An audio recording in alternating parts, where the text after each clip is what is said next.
Rebecca,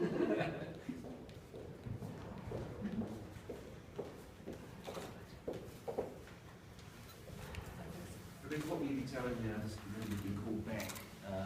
Why do you think it's been called back, and what will you be telling them? Well, I'm not sure what I'll be telling them because I don't know what they'll be asking me yet. But my job here is not to advocate particularly for the legislation, but to answer factual questions about how the legislation would apply. So it's basically to give them sufficient information about the work of the service that they can see how the changes would apply in practice. They've clearly got some concerns though to have to call you back, and it's being rushed through pretty fast. We're going through a really important democratic process here of having a whole range of different perspectives put together, and ours is one of those perspectives, but others have important perspectives too, so this is all part of the democratic process. In terms of getting the public on board with it, how are your hands tied in terms of explaining the need for these changes, because they wouldn't be happening without the representations made by your agency?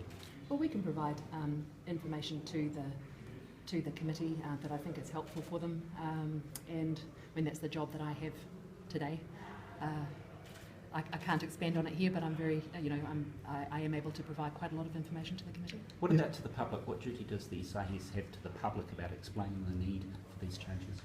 It's not for me to be advocating for the legislation. It's my job to be providing information to the committee. It's for Parliament to decide how, what powers the SIS should have, and that's Parliament's job, and that's my job is just to inform them. Could you live with a watered down clause around the 48-hour surveillance? As I say, I'm not advocating for particular parts of the legislation. What I'm here is to provide factual information that helps the Select Committee and ultimately the Parliament to determine what the appropriate balance is. Just looking at the IGES report, just quickly with one question, and hello Rebecca. Is there any chance at all that it could have been the SIS, in your opinion, that the SIS that leaked to Wales? Oh, I'm not going to comment on that. Thank you.